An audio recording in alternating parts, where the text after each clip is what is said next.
And the biggest thing that happened on this project, boy was I wrong. I learned my lesson the hard way. The biggest regret is, and they told me not to come back to the site.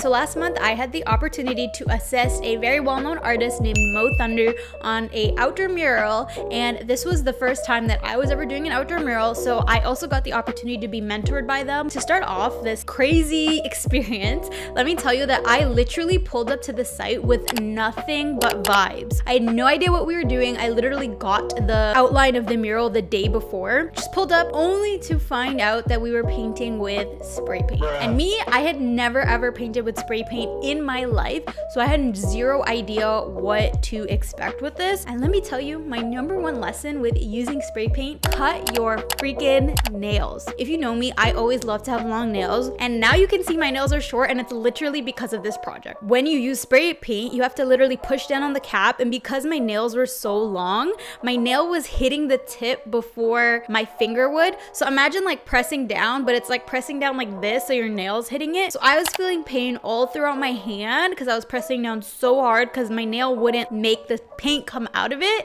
To be honest, my hand is in pain, and don't look at my nails. I had to cut them. I realized when I was pressing the spray can bottle, my nail was hitting the nozzle before my finger, and so I was pressing down with my nail and it wouldn't come out. So I decided to cut off all my freaking nails for this project, and they're really short and ugly, and hopefully it helps. My wrist is killing me, my forearm is killing me, my fingers hurt. Like, it hurts to make a fist. I feel freaking weak. But like, to be fair, I've never worked with spray paint in my life before, so this is the first time that I'm doing it, so I'm learning, and I guess my hands are having to get used to it. And mind you, as I'm pressing, like I'm pressing so hard, my hand is shaking, so I had little control over what I was doing. I felt terrible because I was working so slow, but Mo was patient with me. Mo was kind. Mo had zero problems. It was me that was like, oh my god, I would hate to work with me right now. That's like lesson one. Freaking cut your nails if you're gonna work with spray paint, and come prepared knowing exactly what you're doing. Don't just show up with vibes like I did. Okay. Good morning. It's day 2. If you didn't know, we're painting a fire station, and I think the firefighters think I'm freaking weird. I was literally had my tripod set up and I was filming myself on my phone outside. I'll insert the clip. One of the firefighters walked out and stared at me, and I like giggled to make a joke, and he didn't laugh back. It was quite awkward, and then my phone fell. Day 2, luckily we were using brushes and rollers, so I took on painting the water at the bottom. At this point, I didn't have a harness come in. My harness was coming in for the project. I ordered it on Amazon, so I stayed on the ground. I love this because I felt like I was in such a meditative state. I was in my comfort zone again. Yes, my hand was still hurting from the day before. Okay, have you ever wondered how artists get an idea from here onto the digital sketch, and from the digital sketch onto a huge wall? Because this is something that I've always wondered, and for the longest time I always thought that they just freehanded it, kind of like how I freehanded this mural behind me. Yeah, I was really wrong because I just thought like artists were that cool. I thought they were that skilled, and they thought they were that sick that they could just like freehand a whole mural. Mo taught me the concept of a doodle grid, and this is exactly what they used on the mural that you're seeing here that I did with them. You prime the wall in white or whatever color your background is, cool. Then when it dries, you go in and literally doodle whatever the hell you want onto the mural. Like, you can doodle anything you want to write, get your feelings out, get your thoughts out, make it ugly, it doesn't matter. You're gonna paint over it. After you're done the doodle grid, you take a photo of the whole wall, and then you go back to your like iPad or Photoshop, whatever you use, and you layer the doodle grid underneath your design. So now you have an image with your doodle grid of like what the wall actually looks like right now, plus your design. So when you're painting, everything lines up perfectly, so you know exactly what goes in what sections. I don't know if that makes sense, but I just think it's a really cool concept because it takes away the need of finding and paying for a projector and having a projector up. One of the learnings that we learned was not to use a dark color on the doodle grid. Use a like light gray or like a light pink, something that's easily, you can paint over it really easily. I feel like this goes without saying, but have tarps laid out when you're doing everything, especially when you're high up. Paint drips, and for us it was windy as heck, so let's say you're pulling the paint out of the bucket and like some drippage occurs, the wind might take it, so always have a tarp laying down. And speaking of the freaking wind, I don't know why the week that we were painting, it was so cold. Like, it was the coldest week in the whole month. The first day I came, I had a hat, I had gloves, but I wasn't dressing in layers. Like, I had a jacket and I had a hoodie. No, that's a lie. I didn't have a jacket the first day. I had a hoodie and a turtleneck, and I thought Hello? But I did have a jacket just laying in my car, and it was like one of my nicer jackets, like a black teddy jacket, and it's all I had. So I was like, honestly, I don't give a shit. Unfortunately, I did get white paint on it, so I was really sad that I messed up my like go-to fall jacket. I'm gonna have to buy a new one or figure out how to like get the paint off. So if anybody knows any tips of how to get paint off of clothing, let your girl know. Dress for the freaking weather and look at the weather. That feels like common sense, right? To check the weather? Apparently not to me.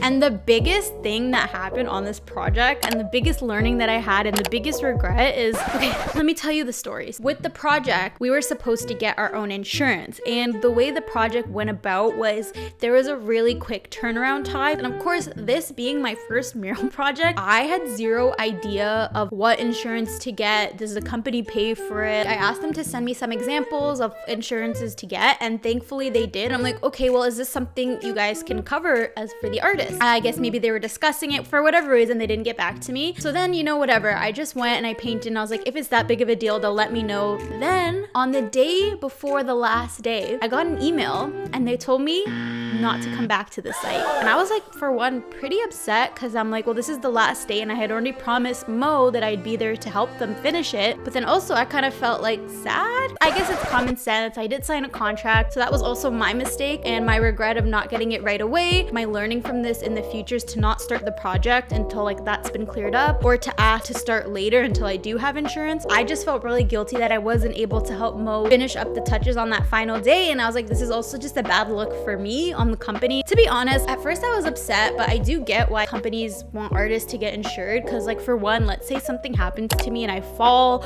off of the boom lift or whatever. If I'm not insured, I'm gonna have to pay that money out of pocket, or I can sue the company who like organized all this, right? And they're one, protecting me, but also protecting themselves from all of that. Just please learn from my mistakes on this, okay? Another thing that I think I really took from this project was being okay with making mistakes. This mural behind me being the first mural ever made, I was really hard on myself to get the lines perfect, and it took me a week to do this, versus the outdoor mural that's like 10 times bigger than us was completed in also a week. And the reason being is when I did this, I really took my time to fill in all the lines and make sure all the lines were perfect. With Mo, they really taught me the importance of just painting it, and if you mess up, it's okay. Things can be fixed because it's paint. You can paint over it. And I think that really sped up the process for me later as I was learning. I think in the past, before, I would just do all the outlines first and then color in the mural, whereas Mo was kind of like, just color everything in and you can fix the outlines later with paint and like clean it up later. That was a cool thing to learn, because I don't think I would have ever tried that method. It's pretty cool to learn and see how other people do certain things, because your method may not always be the quickest or the best. I feel like now in the future when I'm gonna do murals, I'll be quicker, because the importance of being okay with making mistakes has kind of been hammered into me through this project, and I'm okay with it. Like, I've come to terms with the fact that it's not gonna be perfect. And also, when murals are so big, nobody's coming up to it this close to look at all the details. When you look from a back, everything kind of just looks like one perfect piece. That's just another lesson I learned with murals, is you don't have to make it perfect as you would like a smaller image where people can see all the mistakes so close. All in all, I'm just so grateful for this experience, for this project, for being mentored. Even the mistakes, like the whole insurance fiasco, working in the cold, I feel like you can only go up from here, and now I can take these learnings into my next project. And let me tell you, I am ready to paint a mural of my own now. Thank you for watching, and I'll see you in the next video. Peace. Anybody else just drink black coffee? No? Okay.